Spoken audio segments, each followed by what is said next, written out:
Roger entró en la sala de bombas, con los ojos recorriendo el espacio tenue. A primera vista, todo parecía normal. Pero entonces, algo llamó su atención. Bajo una lona en una esquina de la sala de bombas había una forma que le cortó la respiración. Corriendo hacia adelante, Roger levantó la lona y descubrió a Alexandra Kemp. La visión lo golpeó como un golpe físico. Por un momento, el mundo se inclinó, su mente negándose a creer lo que tenía delante. Con el corazón latiendo con fuerza, buscó a tientas su teléfono y marcó el 911. Su voz temblaba mientras hablaba con el operador, las palabras saliendo en súplicas desesperadas. Suplicó a Alexandra que resistiera, que permaneciera con él, incluso mientras el pánico le apretaba el pecho.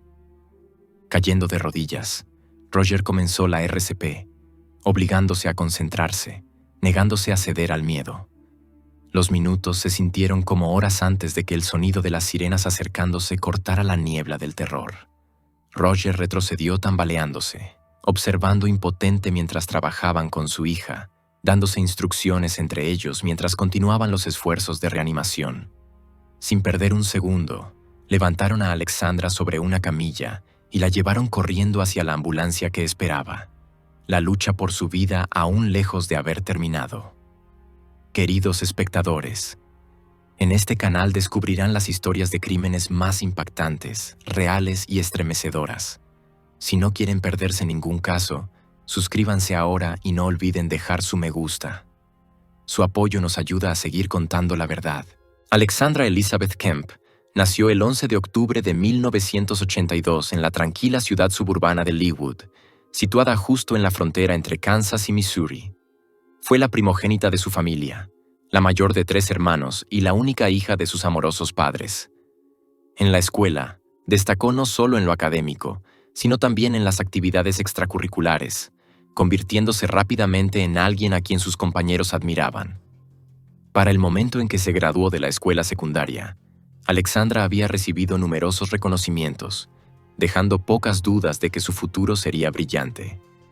Fue aceptada en la Universidad Estatal de Kansas, donde comenzó a continuar su educación con la misma dedicación que había demostrado durante sus primeros años. Después de completar su primer año en Kansas State, Alexandra regresó a su ciudad natal, Leawood, para pasar el verano con su familia. Era el verano de 2002, una temporada que prometía sol, largas tardes y recuerdos con sus seres queridos. En su vecindario había una modesta piscina al aire libre, un lugar que ella y su familia habían visitado con frecuencia. Su hermano menor, Tyler, trabajaba allí durante los veranos, y Alexandra, deseando ganar algo de dinero extra mientras permanecía cerca de su familia, también decidió aceptar un trabajo a tiempo parcial en la piscina. El 18 de junio de 2002, Alexandra se presentó para su turno en la piscina.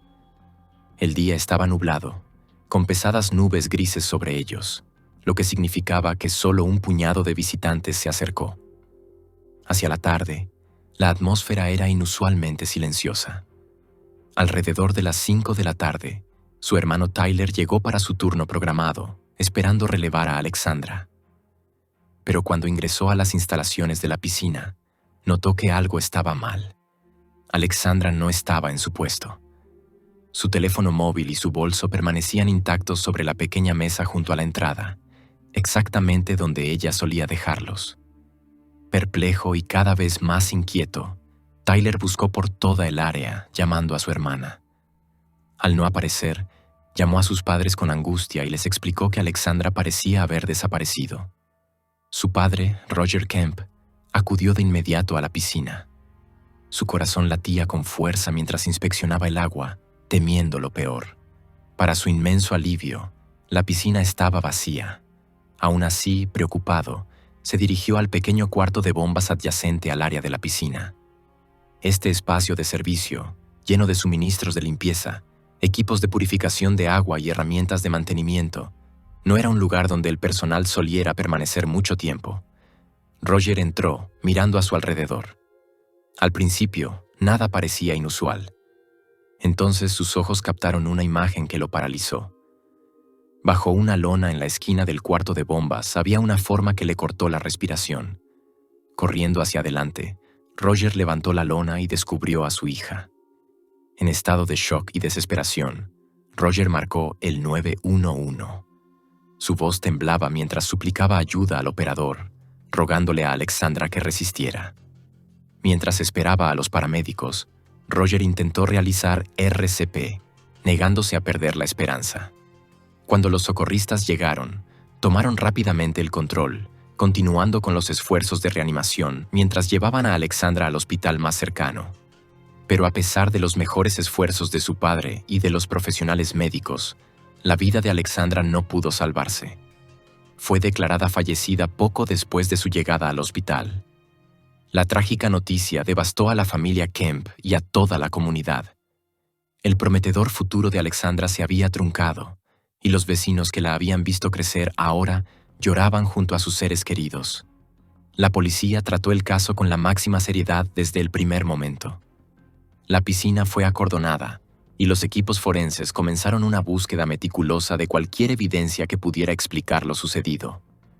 Dentro del cuarto de bombas donde se había encontrado a Alexandra, los investigadores notaron varios detalles que sugerían que había ocurrido una confrontación. Sus chanclas estaban esparcidas en 2 áreas diferentes de la habitación, en lugar de estar colocadas ordenadamente. Una botella de gel antiséptico estaba abierta y la tapa yacía separada en el suelo. Estas pistas indicaban una lucha, aunque su significado exacto no estaba claro.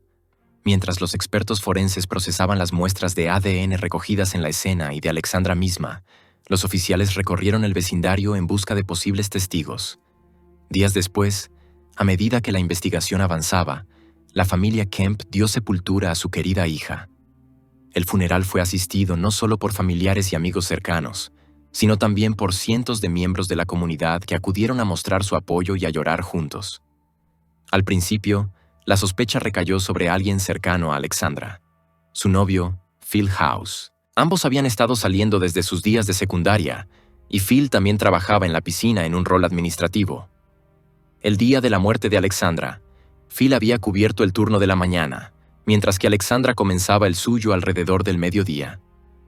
Normalmente, Phil podría quedarse después de su turno para pasar tiempo con ella, pero en esta ocasión se fue directamente después del trabajo, ya que la pareja tenía planes para una cita más tarde esa noche. La línea de tiempo de Phil fue examinada minuciosamente por los investigadores. Su coartada resultó sólida, lo que llevó a la policía a descartarlo como sospechoso. Aún así, los detectives continuaron interrogándolo sobre las experiencias de Alexandra en el trabajo. Phil reveló que Alexandra a menudo se sentía incómoda cuando ciertos trabajadores de mantenimiento de césped se quedaban cerca de la piscina. Según él, estos hombres a veces la hacían sentir inquieta con atenciones no deseadas. La policía siguió esta pista e interrogó a los trabajadores. Sin embargo, cada hombre pudo proporcionar una coartada verificable, dejando a los investigadores frustrados pero sin desanimarse. Luego, surgió un nuevo hilo de información. Varios residentes locales informaron haber visto a un hombre misterioso cerca de la piscina en los días previos a la muerte de Alexandra. Los testigos lo describieron sentado entre los arbustos con lo que parecía ser una videocámara. Un residente recordó haber visto al hombre justo un día antes de la tragedia.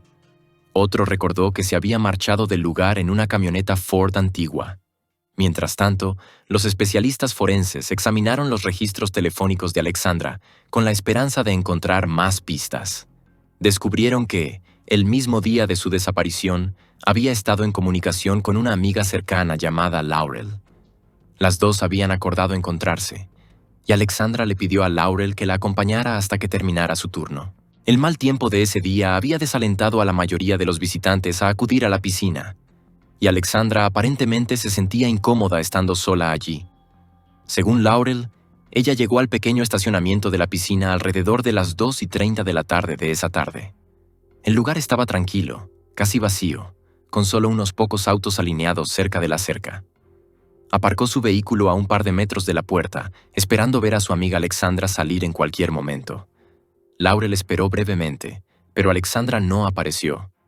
Comenzando a impacientarse ligeramente, tocó la bocina un par de veces, pensando que el sonido llamaría la atención de Alexandra y la haría salir. Sin embargo, en lugar de Alexandra, apareció otra persona. Desde la dirección de la casa de la piscina, un hombre salió. Miró hacia Laurel y, para su sorpresa, le hizo un gesto con la mano acompañado de una sonrisa amistosa. Laurel no lo reconoció. Pensó que quizá era el supervisor de Alexandra u otro empleado que la estaba cubriendo. No queriendo crear problemas innecesarios para su amiga, Laurel decidió rápidamente que lo mejor era irse. En ese momento, asumió que Alexandra podría ser reprendida si su jefe descubría que estaba conversando con visitantes durante el horario laboral. Laurel se marchó, sin saber que el hombre que acababa de ver pronto se convertiría en el centro de una investigación criminal. Resultó que el hombre no era el jefe de Alexandra, ni estaba afiliado a la piscina de manera oficial. Más tarde, los investigadores creerían que Laurel había, de hecho, encontrado al individuo responsable de la muerte de Alexandra. Su descripción resultó crucial. Con su ayuda, un artista forense creó un retrato compuesto del sospechoso. Según el retrato y su memoria, la policía buscaba a un hombre blanco, de aproximadamente 30 años, de complexión robusta, con cabello castaño corto. Los testigos también lo vincularon con una camioneta Ford de modelo antiguo, que se cree que data de alrededor de 1980. Tras la publicación del retrato, comenzaron a llegar pistas a las autoridades. Entre ellas apareció el nombre de un hombre, James Strader. Strader era un mecánico local cuyo taller estaba ubicado a unos 20 minutos de la piscina. Los testigos señalaron que Strader se parecía notablemente al dibujo compuesto. Sumando a las sospechas, poseía una vieja camioneta Ford que coincidía estrechamente con la descripción proporcionada por los testigos. Cuando los investigadores lo llevaron a declarar, incluso los oficiales más experimentados se sorprendieron por lo mucho que su apariencia se parecía al retrato basado en el relato de Laurel. Sin embargo, durante el interrogatorio, James negó rotundamente cualquier implicación. Insistió en que no tenía nada que ver con la muerte de Alexandra. Su empleador rápidamente dio fe de él, proporcionando lo que parecía ser una coartada sólida. Según el empleador, Strader había estado en el trabajo durante todo el día de la desaparición de Alexandra y nunca abandonó su puesto. Sin evidencia inmediata que lo vinculase directamente con el crimen, la policía no tuvo otra opción que liberarlo. Mientras tanto, el análisis forense continuó. Cuando llegaron los resultados del laboratorio criminalístico, revelaron un hallazgo potencialmente crucial. Se encontró ADN masculino en un tubo de gel antiséptico recuperado del cuarto de bombas de la piscina y también presente en Alexandra. Pero cuando las autoridades verificaron este ADN en las bases de datos existentes, no se encontraron coincidencias.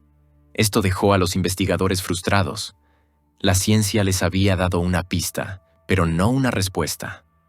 Con el tiempo, los amigos de Alexandra, sus familiares y su novio Phil fueron oficialmente descartados como sospechosos. Ninguno de sus ADN coincidía con las muestras. Esto solo profundizó el misterio. Para el padre de Alexandra, Roger Kemp, sin embargo, rendirse a la desesperación nunca fue una opción. Perder a su hija destrozó su mundo, pero rápidamente canalizó su dolor en determinación. Hizo de su misión de vida rastrear a la persona responsable.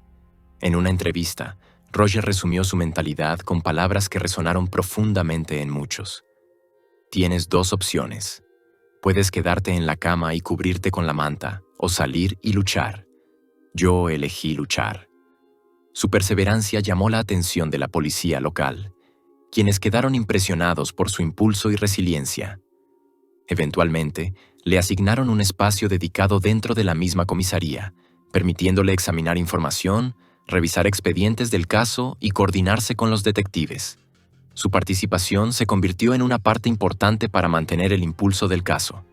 Reconociendo la necesidad de una exposición más amplia, Roger y el equipo de investigación se comunicaron con los productores del programa de televisión de larga duración America's Most Wanted. Solicitaron cobertura del caso de Alexandra, esperando que la plataforma nacional pudiera aportar nuevas pistas. Los creadores del programa aceptaron, y se emitió un episodio con la historia de Alexandra. En ese momento, America's Most Wanted era uno de los programas centrados en crímenes más vistos en televisión, con una impresionante trayectoria de 24 temporadas. La emisión tuvo un impacto inmediato. Tras el episodio, las fuerzas del orden recibieron cientos de llamadas de espectadores de todo el país que creían tener información relevante para el caso. Los investigadores siguieron cada pista cuidadosamente, verificando un dato tras otro. A pesar del volumen de respuestas, ninguna proporcionó el avance crucial que tanto necesitaban. Durante un tiempo, la investigación se estancó nuevamente, abrumada por callejones sin salida. Luego, en febrero de 2003, 8 meses después del fallecimiento de Alexandra, un nuevo desarrollo reavivó la esperanza. La policía en Utah detuvo a un hombre tras recibir una serie de informes preocupantes. En solo unos días, las autoridades habían recibido 3 denuncias separadas. 2 mujeres diferentes, sin conexión entre sí, alegaron que un hombre había intentado confrontarlas o seguirlas bajo circunstancias sospechosas. Este individuo huyó cuando se le llamó la atención, pero finalmente fue localizado y arrestado. El sospechoso resultó ser nada menos que James Strader, el mismo hombre que los investigadores de Kansas habían interrogado meses antes. Una vez más, sus rasgos faciales reflejaban fuertemente el retrato original. Lo que desconcertó a todos fue que, durante la primera ronda de interrogatorios, no se había tomado ninguna muestra de ADN de él. Los investigadores especularon que el testimonio de su empleador, insistiendo en que Strader había permanecido en el trabajo el día de la desaparición de Alexandra, pudo haber influido en la decisión de no tomar una muestra en ese momento. Ahora, con Strader bajo arresto, muchos creyeron que el caso finalmente estaba a punto de resolverse. Las similitudes entre él y el retrato del sospechoso, combinadas con su presencia en otro caso preocupante, parecían demasiado significativas como para ignorarlas. Sin embargo, incluso en este punto, Strader volvió a negar tener cualquier implicación en la muerte de Alexandra Kemp. Mantuvo firmemente su inocencia, insistiendo en que no había estado cerca de la piscina ese día. Con la esperanza de limpiar su nombre de una vez por todas, Strader proporcionó a los investigadores una muestra de ADN. Todos esperaron ansiosos los resultados, creyendo que esta prueba podría finalmente responder si Strader era el hombre que habían estado buscando. Cuando los resultados regresaron, sin embargo, fueron profundamente decepcionantes. El ADN de Strader no coincidía con el material genético descubierto en el cuerpo de Alexandra, ni en el tubo de gel antiséptico dejado en el cuarto de bombas. Lo que parecía ser la pista más sólida en meses se desmoronó, dejando a los detectives frustrados y a la familia devastada una vez más.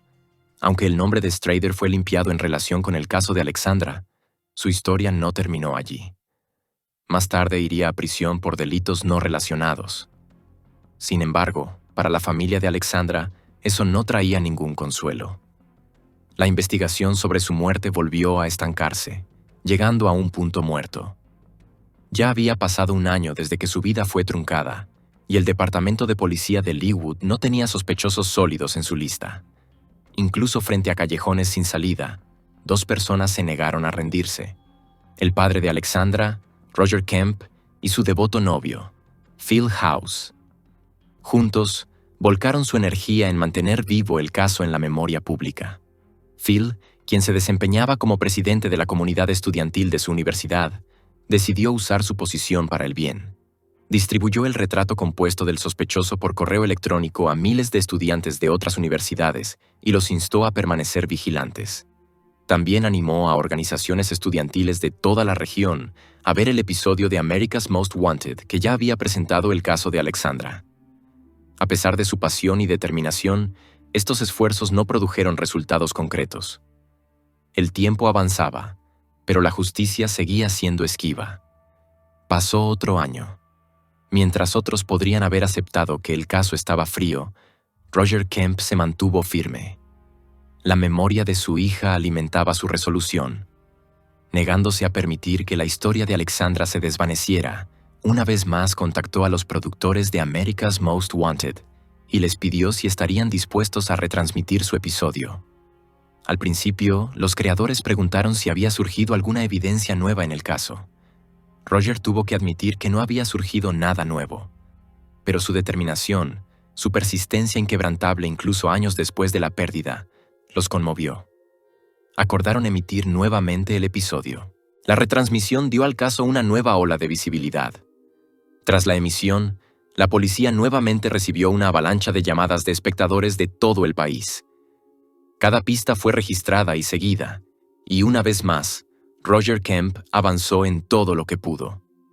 Para motivar aún más a posibles testigos, ofreció personalmente una recompensa de $25,000 por cualquier información que ayudara a identificar al responsable.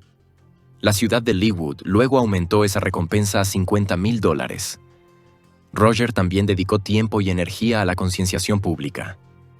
Colocó avisos en periódicos locales y regionales con la fotografía de Alexandra, el retrato del sospechoso y los detalles de la recompensa creciente. Cada detalle estaba dirigido a despertar recuerdos y motivar a alguien, en algún lugar, a presentarse. Una tarde, mientras conducía por la carretera, los ojos de Roger se fijaron en las imponentes vallas publicitarias que bordeaban el camino. De repente, le vino una idea. Si las empresas podían anunciar productos de esta manera, ¿por qué no anunciar la justicia? Inmediatamente comenzó a ponerse en contacto con agencias de publicidad locales, solicitando presupuestos sobre cuánto costaría mostrar la historia de Alexandra y la imagen del sospechoso en uno de esos enormes carteles. Cuando Roger llamó a la empresa Lamar Advertising, estaba preparado para negociar precios. Pero la respuesta que recibió lo dejó asombrado. El propietario de la empresa, conmovido por la determinación de Roger, se negó a aceptar dinero. En su lugar, ofreció donar espacio en los carteles, sin costo alguno. Y no solo uno, sino varios carteles serían dedicados al caso de Alexandra. Roger aprovechó la oportunidad. Pronto, a lo largo de una de las carreteras más transitadas del estado, los conductores pasaban junto a grandes carteles que mostraban el retrato compuesto del sospechoso, junto con los detalles de la recompensa. La campaña generó una respuesta inmediata. Una vez más, la policía comenzó a recibir llamadas. Cientos de ellas. Revisar cada una tomó tiempo, pero a medida que los investigadores analizaban la información, comenzaron a surgir ciertos patrones. Entre los muchos datos proporcionados, algunos destacaron. Más de una persona, sin conexión entre sí, señaló al mismo hombre, Teddy Hoover. Ambos llamantes notaron similitudes sorprendentes entre la apariencia de Hoover y el retrato del sospechoso. Hoover también poseía una camioneta Ford antigua. Un detalle importante, ya que varios testigos habían relacionado un vehículo de ese tipo con el caso. A medida que los investigadores profundizaban, descubrieron que Hoover trabajaba en el mantenimiento de piscinas. Un detalle que aumentó aún más las sospechas dado el lugar donde se había encontrado a Alexandra. Simplemente eran demasiadas coincidencias para ignorarlas. Los detectives localizaron rápidamente la dirección de Hoover en Kansas y fueron directamente a su casa. Cuando Hoover abrió la puerta, los oficiales notaron su comportamiento. Parecía sorprendido por su presencia y visiblemente nervioso. Por supuesto, el nerviosismo por sí solo no era evidencia. Muchas personas reaccionan así cuando la policía llama a su puerta. Los investigadores explicaron con calma el propósito de su visita y preguntaron por su paradero el 18 de junio de 2002, el día en que Alexandra había desaparecido. Hoover respondió que no podía recordarlo. Después de todo, habían pasado 2 años desde esa fecha, y pocas personas podrían detallar sus movimientos exactos en un día específico hace tanto tiempo. Cuando se le preguntó si alguna vez había realizado mantenimiento en la piscina donde trabajaba Alexandra, Hoover lo negó rotundamente. Los detectives entonces solicitaron que proporcionara voluntariamente una muestra de ADN, la cual podría eliminarlo de la sospecha de una vez por todas. Hoover se negó, alegando que primero necesitaba consultar con un abogado. Les aseguró que se pondría en contacto con la policía después de hablar con su asesor legal. Alrededor de un día después, el abogado de Hoover se comunicó con los investigadores. El letrado explicó que su cliente se sentía profundamente incómodo con la idea de proporcionar una muestra de ADN, temiendo que pudiera ser ingresada en bases de datos más amplias. Según el abogado, Hoover creía en ciertas teorías conspirativas, convencido de que las fuerzas del orden podrían usar su ADN para otros fines o vincularlo a asuntos no relacionados. Los investigadores intentaron una vez más convencer a Teddy Hoover de cooperar. Aseguraron a su abogado que la prueba de ADN se usaría únicamente para comparar con el material genético ya recuperado en el caso de Alexandra Kemp. Prometieron que no se almacenaría en ninguna base de datos ni se aplicaría a asuntos no relacionados. El abogado pareció receptivo y les dijo a los detectives que hablaría nuevamente con su cliente y regresaría con una respuesta. Mientras esperaban, la policía continuó revisando su cada vez más grande montaña de expedientes del caso. Habían examinado la evidencia innumerables veces en los últimos 2 años, pero ahora, revisando una carpeta por lo que parecía la 100ª vez, un oficial notó algo que de inmediato levantó alarmas. Entre las declaraciones originales de testigos, había una sola hoja de papel con el nombre Ted Hoover. Resultó que el mismo día en que Alexandra había sido encontrada, los detectives habían entrevistado a espectadores que se habían reunido cerca de la piscina, con la esperanza de que alguien hubiera visto algo inusual. Entre los que fueron consultados casualmente se encontraba el propio Hoover. Esta revelación fue escalofriante. Durante 2 años, Hoover había afirmado que nunca había pisado esa piscina. Sin embargo, los documentos demostraban lo contrario. No solo había estado allí, sino que también había estado lo suficientemente cerca como para ser cuestionado durante el rastreo inicial. A partir de ese momento, las sospechas se endurecieron hasta convertirse en casi certeza. Con cada hora que pasaba, los detectives se convencían más de que Hoover era la figura esquiva que habían estado persiguiendo durante tanto tiempo. Los días pasaban, pero no llegaba respuesta del abogado. Finalmente, incapaces de esperar más, la policía contactó directamente. Fue entonces cuando supieron algo asombroso. Hoover había cortado abruptamente el contacto con su abogado. Según el letrado, su cliente había rechazado la representación legal adicional y había desaparecido. Se encendieron las alarmas. Los detectives corrieron a la casa de Hoover solo para encontrarla abandonada. Su principal sospechoso había desaparecido. Hoover, con apenas 29 años, se había esfumado, dejando preguntas sin respuesta y un rastro que se había enfriado. Al darse cuenta de que ya no podían tratar esto como un asunto local, las autoridades lo incluyeron en la lista nacional de buscados. Los carteles con el retrato compuesto del sospechoso seguían dominando las carreteras, pero a pesar de la amplia publicidad y las búsquedas incansables, pasaron meses sin dejar rastro. El estancamiento se rompió en septiembre de 2004. Un hombre contactó a las autoridades con un dato que parecía prometedor. Afirmó conocer el nombre de la novia de Hoover, una mujer que había estado viviendo con él en Kansas. Según el llamante, su nombre era Laura Barr. Los detectives investigaron rápidamente su historial y descubrieron algo sorprendente. Barr se había mudado del estado precisamente al mismo tiempo que Hoover había huido. Rastreando el rastro de Laura, el servicio postal de los EU informó a la policía de Kansas que su correo ahora se estaba enviando a una dirección en Litchfield, Connecticut.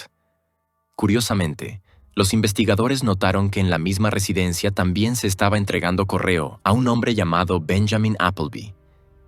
La vivienda estaba ubicada en una zona rural y tranquila del estado, lejos de vecindarios concurridos y ciudades bulliciosas. Para los detectives de Leawood, la ubicación era reveladora. Era el tipo de lugar aislado donde alguien podría esperar vivir sin ser notado. Se convencieron de que Benjamin Appleby era o una identidad falsa o el verdadero nombre detrás del alias Teddy Hoover. Para confirmar sus sospechas, las autoridades de Kansas contactaron a la Policía Estatal de Connecticut. Juntos, investigaron el pasado de Appleby y descubrieron un hecho largamente enterrado. En 1997, años antes del caso de Alexandra, Appleby ya había tenido problemas con la ley en Connecticut. De hecho, en ese entonces se había emitido una orden de arresto en su contra.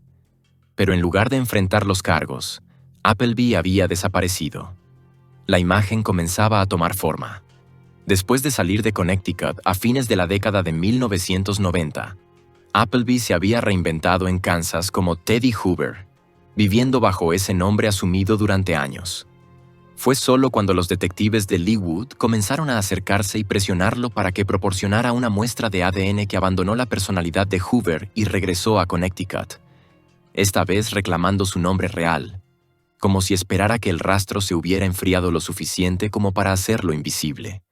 Con la orden de arresto vigente en mano, la policía finalmente tenía autoridad para actuar.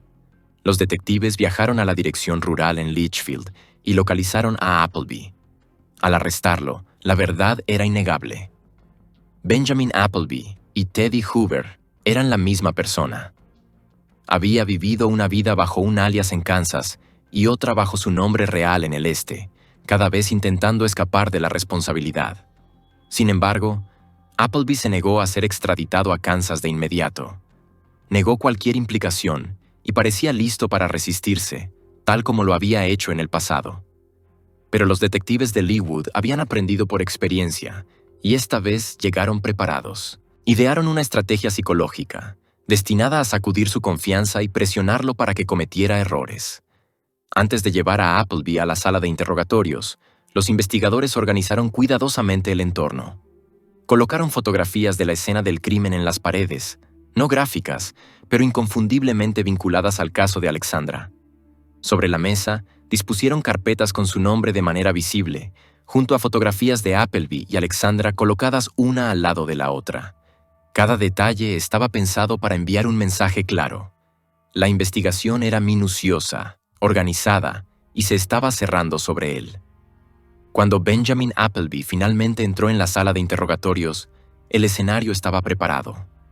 Los detectives no tuvieron que decir mucho. La evidencia mostrada a su alrededor era lo suficientemente poderosa para dar la impresión de que las autoridades sabían mucho más de lo que quizá realmente sabían. Fue un movimiento calculado, diseñado para poner a prueba la compostura de Appleby y obligarlo a revelar más de lo que pretendía. Al entrar en la sala, la atmósfera estaba cargada de silencio. Los detectives habían preparado el espacio deliberadamente. Fotografías de la escena del crimen, carpetas con su nombre y las imágenes de Alexandra y Appleby en paralelo estaban claramente a la vista. Durante un largo momento, Appleby miró alrededor, visiblemente inquieto. Su compostura habitual parecía desvanecerse y no dijo nada. Rompiendo el silencio, uno de los detectives se inclinó hacia adelante y preguntó con calma pero con firmeza: ¿Qué crees que pasará cuando obtengamos una muestra de tu ADN? La pregunta quedó flotando en el aire, directa e ineludible. El rostro de Appleby cambió, sus labios temblaron, y en un inesperado momento de colapso, comenzó a llorar. Su voz se quebró al admitir que la muerte de Alexandra había sido su obra. Entre lágrimas, Appleby describió lo que había sucedido esa nublada tarde de junio de 2002. Dijo a los investigadores que había notado a Alexandra en la piscina y que la había encontrado atractiva. Cuando ella entró en la sala de bombas, él la siguió, cerrando y bloqueando la puerta detrás de ellos para que no pudiera salir. Lo que siguió, admitió, fue una confrontación que se desvió hacia la tragedia. Para los investigadores, las palabras eran poderosas, pero solo las palabras no bastaban. Lo que más importaba era la prueba científica. Cuando se completó el análisis de ADN, no quedó lugar a dudas. El material genético encontrado en el tubo de gel antiséptico y en la propia Alexandra coincidía de manera concluyente con Benjamin Appleby. La búsqueda de respuestas durante 2 años había terminado. El alivio sentido por las fuerzas del orden y por la familia de Roger Kemp fue inconmensurable. Después de años de preguntas sin respuesta, el caso tenía un nombre, un rostro y evidencia irrefutable. Gran parte de este avance se debió a la incansable búsqueda de justicia de Roger, que había mantenido el caso vivo incluso cuando la esperanza parecía desvanecerse. Inicialmente, Appleby dijo a los investigadores que estaba dispuesto a aceptar la responsabilidad, e incluso sugirió que quería admitir su culpa rápidamente. Afirmó que esperaba ahorrar a los seres queridos de Alexandra el dolor de un juicio prolongado y una ordeña emocional. Sin embargo, cuando se presentó a su primera audiencia judicial, todo cambió. Frente al juez, Appleby repentinamente se retractó de su confesión. Insistió en que había sido presionado para admitir algo que no había hecho. La reversión sorprendió a muchos que habían seguido el caso de cerca. Pero, al final, las palabras no podían superar a la ciencia. La evidencia de ADN era irrefutable, vinculando a Appleby directamente con la escena del crimen. A medida que avanzaban los procedimientos legales, el equipo de defensa de Appleby cambió de estrategia. No intentaron negar los resultados de ADN, una evidencia imposible de disputar. En su lugar, trataron de argumentar sobre la intención, sugiriendo que su cliente no había planeado deliberadamente causar la muerte de Alexandra. Este fue un argumento difícil de sostener a la luz de las circunstancias, y el jurado no quedó convencido. En diciembre de 2005, tras un largo y emotivo juicio, el jurado llegó a su decisión. Appleby fue declarado culpable. El tribunal lo condenó a cadena perpetua, con posibilidad de libertad condicional, solo después de cumplir 50 años de prisión. Eso significaba que no sería elegible para ser liberado hasta tener más de 80 años. La sentencia trajo un cierto cierre a la familia de Alexandra, aunque el dolor por su pérdida nunca desaparecería realmente. Años después, en 2019, Appleby buscó apelar la decisión, pero el Tribunal de Apelaciones confirmó el veredicto original. La condena de cadena perpetua se mantuvo, asegurando que, incluso con la posibilidad de libertad condicional, Appleby tendría 81 años antes de ser considerado para su liberación. Para muchos, esto reafirmó que la justicia se había aplicado correctamente. Las autoridades reconocieron más tarde abiertamente que la captura de Appleby había sido posible en gran parte gracias a la inquebrantable determinación de Roger Kemp. Donde otros podrían haber aceptado la derrota, Roger se negó a permitir que el caso de su hija cayera en el olvido. Sus carteles publicitarios, su labor de difusión, su persistencia con America's Most Wanted y su comunicación incansable con los investigadores habían mantenido viva la búsqueda hasta que Appleby finalmente fue capturado.